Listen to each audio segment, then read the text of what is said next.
Your symptoms aren't betraying you, they're trying to save you. What if pain isn't the problem, but the message you keep ignoring? Miss this, and you miss the turning point of your life. Your body didn't fail you, it warned you. That ache, that exhaustion, that anxiety you can't shake, it didn't appear by accident. It appeared because something inside you has been speaking for a long time. And you didn't listen. Most people treat symptoms like enemies to silence, problems to erase as fast as possible. But here's the uncomfortable truth. When you silence the symptom without understanding it, the message doesn't disappear. It just comes back louder. This video is about a counterintuitive idea that changes everything. Your symptoms carry meaning. They are signals from your inner world, precise and intelligent, created to stop you from continuing a life that's quietly draining you. As Jung said, the psyche creates symptoms to make itself heard. That means pain isn't random, fatigue isn't weakness, anxiety isn't a flaw. They are communications from parts of you that were ignored for too long. And here's the promise. Listen closely. When you understand what your symptoms are trying to tell you, they lose their power over you. Not because you fight them harder, but because you no longer need them. This is about learning how to read the messages your body writes when words fail, and how that understanding can become the beginning of real healing, clarity, and transformation.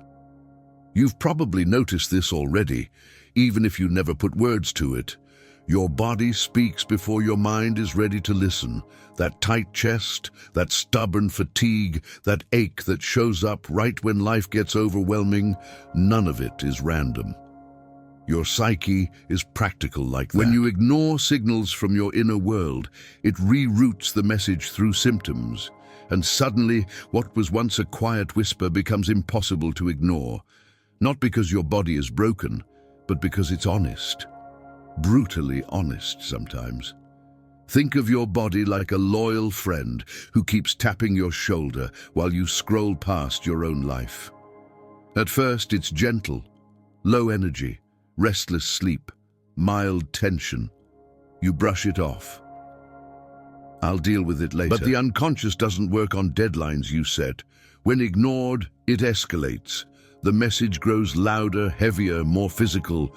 That's where emotion turns into sensation. That's where meaning begins to hide inside discomfort, waiting for you to slow down enough to notice it. Here's the twist most people miss. Fighting your symptoms often strengthens them. You treat the body like a malfunctioning machine instead of a messenger. Pills, distractions, endless busyness, anything to mute the signal. But healing doesn't start with silencing, it starts with curiosity. The moment you stop asking, how do I get rid of this, and start asking, what is this trying to tell me, something shifts. The body relaxes when it feels heard, just like people do. Picture a smoke alarm going off in your house. You wouldn't smash it with a hammer and call the problem solved. You'd look for the fire. Symptoms work the same way. They point toward internal friction, often between who you are and who you pretend to be, between your choices and your values, between your public mask and your private shadow. When that gap grows too wide, the body absorbs the tension, and it always pays the price first. This is where self-awareness quietly enters the room, not as self-blame, not as fear, but as responsibility. You begin to see that your body isn't against you. It's guiding you toward integration, toward a more honest alignment between inner truth and outer life. And once you feel that shift, you sense there's something deeper unfolding, because if the body never lies, then the next question becomes unsettling and powerful at the same time. What exactly have you been refusing to feel? If you slow down and really look, you'll realize that symptoms don't just hurt, they mean something. They're not random glitches in the system. They're symbolic messages written in the language of the body. Your psyche doesn't speak English. It speaks in images, sensations, patterns, and metaphors. So when something inside you stays unresolved for too long, the unconscious finds a creative way to translate that inner conflict into something tangible. That's how inner tension becomes physical experience. Think of symptoms like a dream you're having while awake. A dream doesn't explain itself directly. It shows you a story, a symbol, a strange scene that feels emotional before it feels logical. The body does the same thing. Chronic tension in the neck may reflect the weight you're carrying that isn't yours. Digestive issues often mirror difficulty digesting life events. Fatigue can symbolize emotional exhaustion long before the mind admits it. The body turns emotion into metaphor, so you'll finally pay attention. Most people miss this because they've been trained to treat the body as separate from meaning. Pain equals problem, symptom equals enemy. But once you see symptoms as symbols, a door opens. You stop reacting with fear and start responding with self-awareness. Instead of panic, there's curiosity. Instead of resistance, there's listening. And listening is powerful. It's the first real step toward healing that goes deeper than temporary relief. Here's something practical you can try. No mysticism required. The next time a symptom shows up, pause and ask yourself 3 simple questions. When did this start? What was happening in my life emotionally at that time? What truth was I avoiding then? Write the answers down, not to judge yourself, but to spot patterns. Over time, you'll notice repetition. The body is incredibly consistent. It keeps sending the same message until meaning is acknowledged. This is where transformation quietly begins. When you understand that symptoms are symbolic bridges between inner life and outer reality, you stop seeing yourself as broken. You see yourself as divided, and division can be healed. But symbols don't reveal everything at once. They lead you step by step, deeper into what's been pushed aside. And once you recognize that symbols point toward emotions you've buried, you're ready for the next layer. The uncomfortable truth that what you refuse to feel never truly leaves you. Here's the part most people dodge. Even when they sense it's true, unfelt emotion doesn't disappear. It relocates. What you avoid feeling emotionally gets stored somewhere quieter, deeper, and more patient. Your psyche is efficient like that. If you won't process pain consciously, it hands it off to the unconscious, where it waits. No drama, no rush, just pressure building over time. And eventually, that pressure needs an exit. That's when symptoms enter the scene. You've seen this play out in real life. Someone stays strong through grief, never cries, never slows down, and months later their body collapses. Someone swallows anger to keep the peace, smiles through resentment, and suddenly their jaw, stomach, or chest carries the load. The body becomes the emotional landfill. Not because it wants to punish you, but because it's trying to protect your awareness from overload. Ironically, what begins as protection ends as pain. Let's make this practical.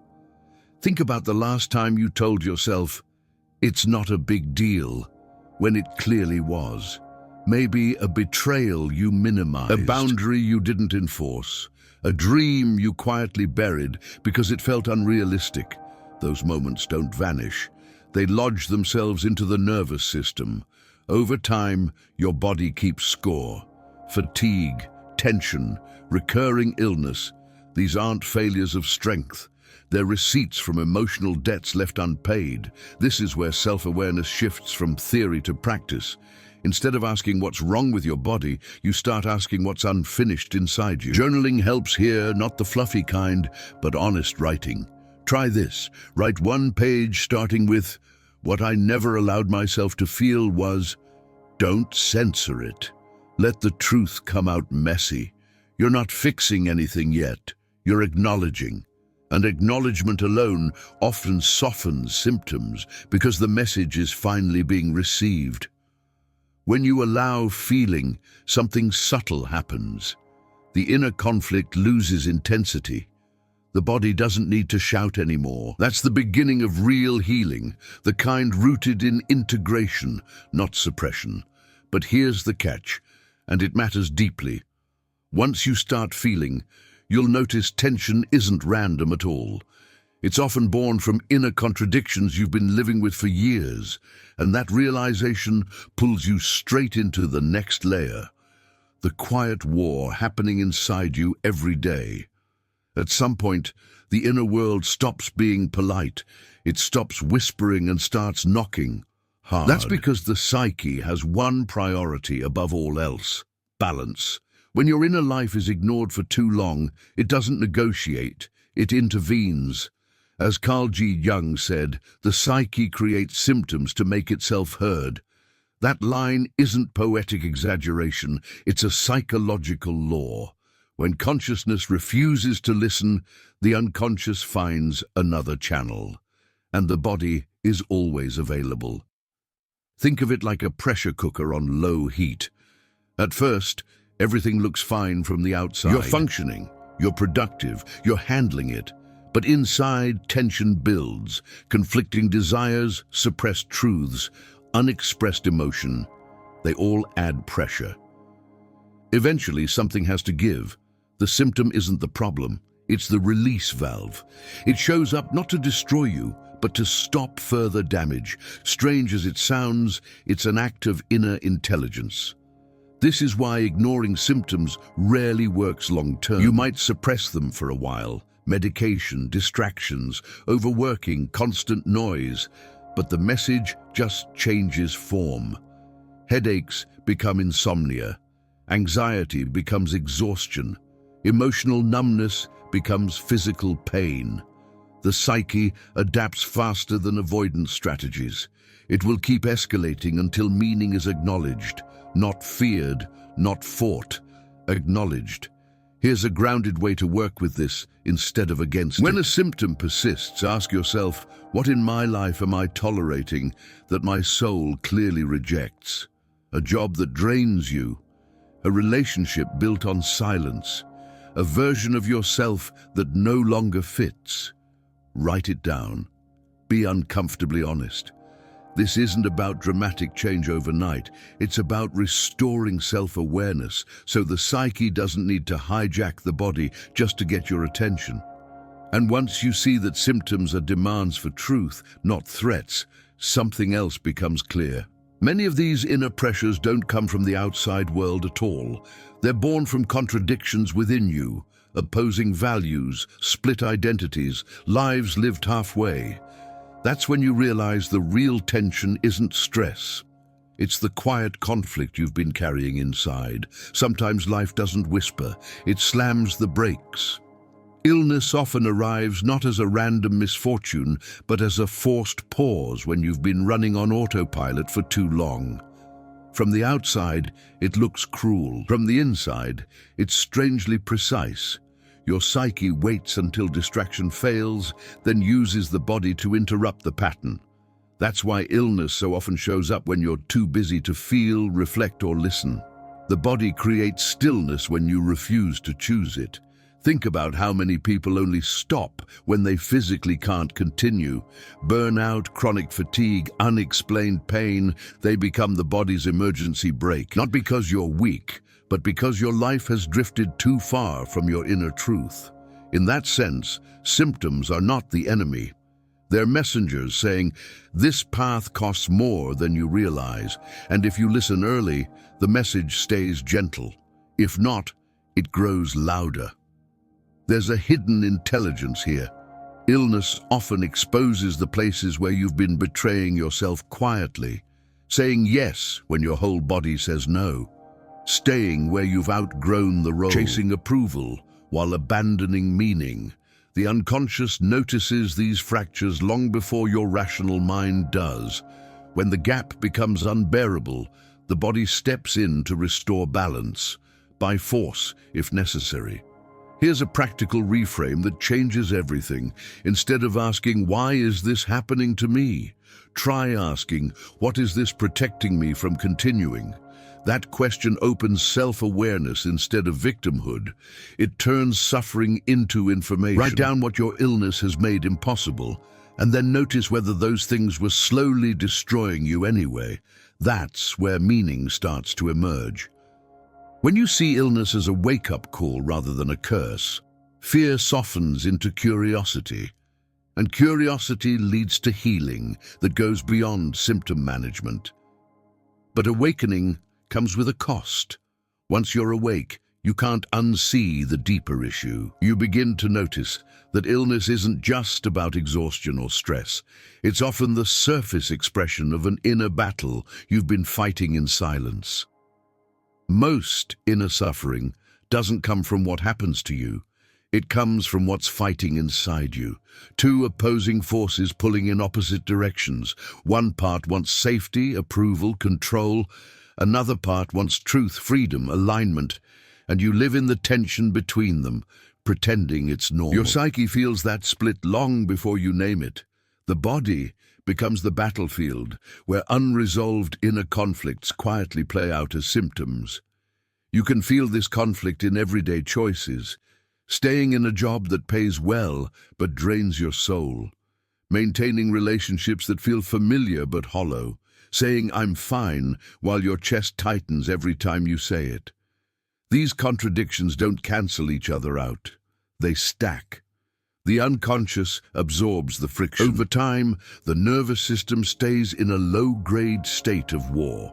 That's when tension becomes chronic, energy drops, and emotion starts leaking through the body. Here's the hard truth most people avoid.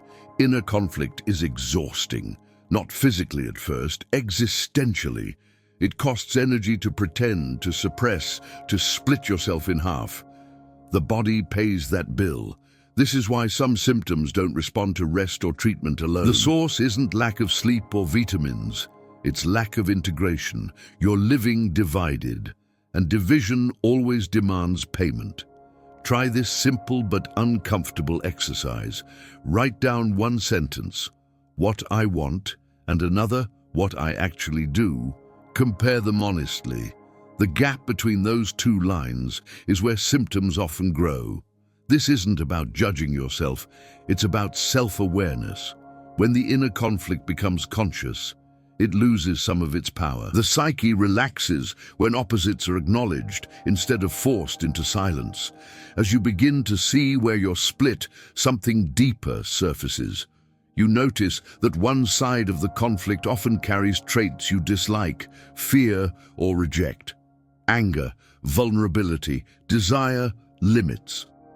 These parts don't vanish just because you disown them. They retreat into the shadow, waiting for another way to be expressed. And when they can't speak through words, they speak through the body, pulling us straight into the next layer. By now, you can probably feel the pattern. The more you fight your symptoms, the more stubborn they become.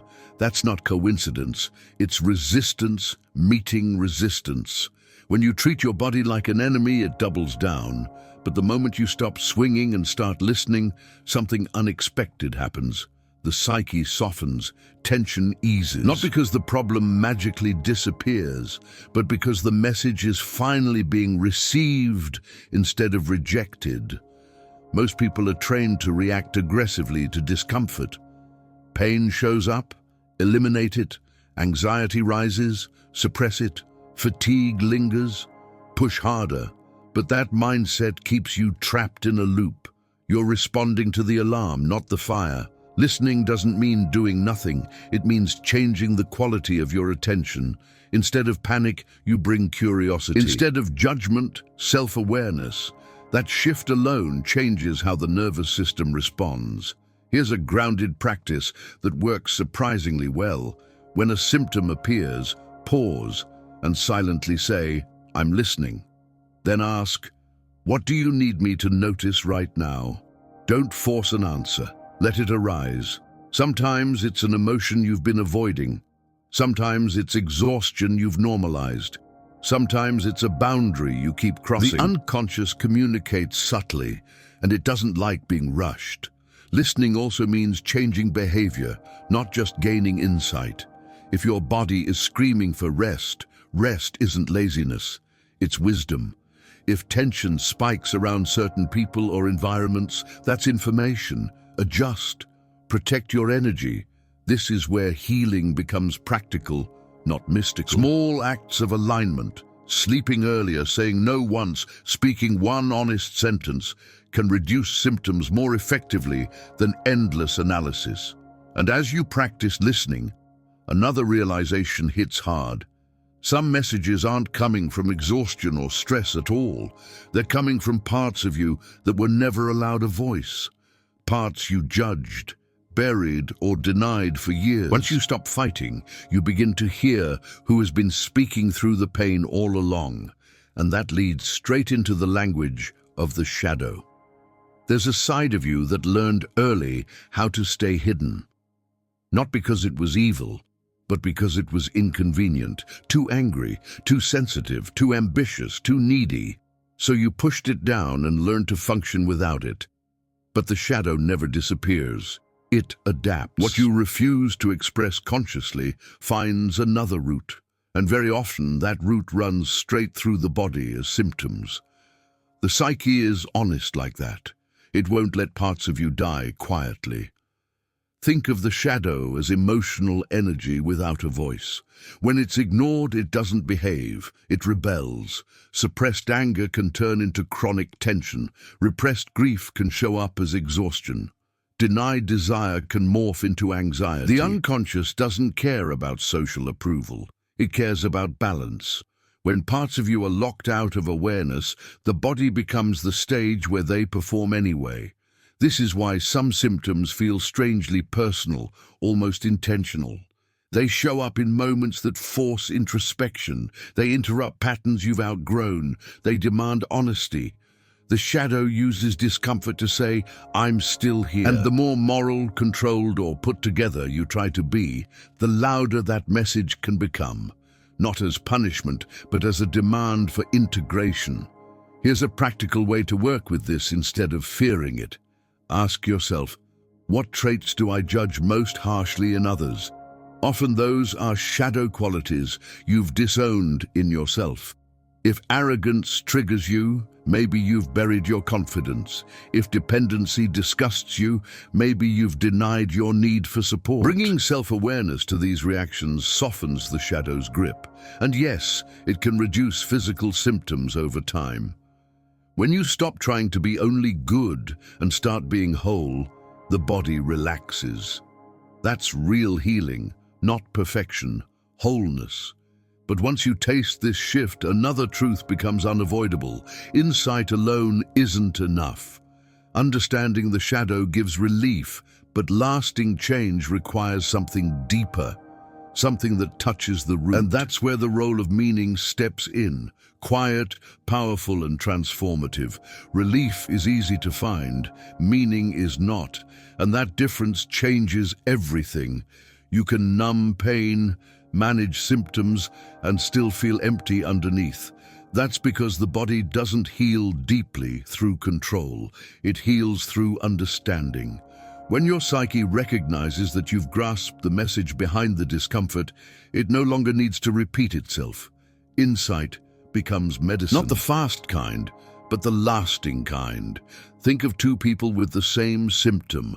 One treats it as a malfunction, the other treats it as information. The first may feel better temporarily. The second changes internally. That's why some people heal without explanation, while others remain stuck despite doing everything right. The difference isn't effort, it's self-awareness. The body responds when the inner story shifts. When confusion turns into clarity, tension loosens its grip. This doesn't mean you reject medical help. It means you don't stop there. Medicine treats the surface, meaning treats the root.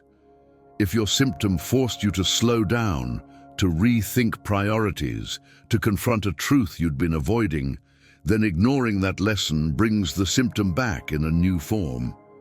The unconscious is persistent. It will keep knocking until the door opens. Here's something you can apply immediately. Ask yourself, what has this symptom changed in my life? Maybe it made you rest. Maybe it pulled you out of a toxic environment. Maybe it forced honesty. Those changes aren't side effects, they're clues. When you consciously integrate them, the body often no longer needs to enforce them. That's integration in action. And it's one of the most underestimated forces in healing.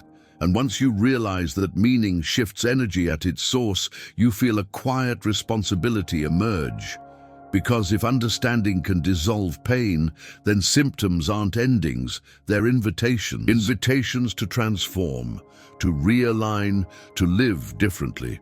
And that realization naturally opens the final doorway, how a single symptom, once understood, can become the beginning of profound transformation rather than just relief.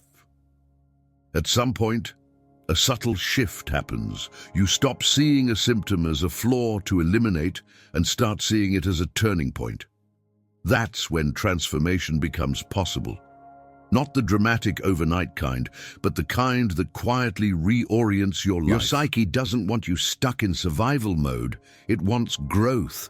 And once the message behind the symptoms is understood, the body often loosens its grip because the lesson has landed.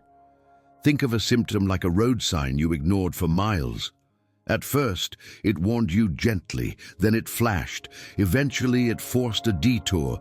When you finally stop and read it, you realize it wasn't blocking your path. It was redirecting it toward alignment, toward honesty, toward a life that costs less of your soul. That's the difference between symptom management and healing rooted in meaning. This is where small, concrete changes matter more than grand declarations. If your body demanded rest, you build a life with space in it. If it exposed emotional dishonesty, you practice saying one true thing a day.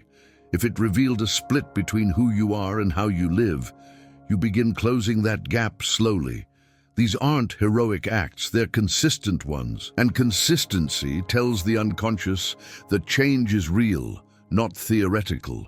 As self-awareness deepens, the nervous system recalibrates, energy returns, tension eases. Not because life becomes easy, but because you're no longer at war with yourself. The shadow doesn't need to scream through pain when it's invited into consciousness. Integration replaces inner fragmentation. And the body, finally relieved of carrying emotional secrets, can redirect its energy toward vitality instead of defense. What's powerful here is this. Once transformation begins, symptoms lose their authority. They've done their job. You've listened, you've changed. And even if discomfort returns in a new form, you recognize it faster, respond sooner, and suffer less. Because now you know the truth most people never learn, that symptoms were never the end of the story. They were the opening line. Now the responsibility is yours. You've seen that symptoms aren't random, that your psyche speaks through the body when words fail, and that real healing begins with self-awareness, not denial. So here's the question that matters. What are you going to do differently after this? Will you keep silencing the signals, or will you finally listen to what your body has been trying to tell you for years?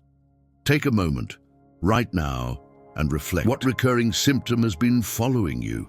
What pattern keeps repeating in your life? What truth have you postponed because it felt inconvenient or uncomfortable? Remember, the unconscious doesn't punish, it insists. And every time you ignore the message, it simply finds a new way to deliver it.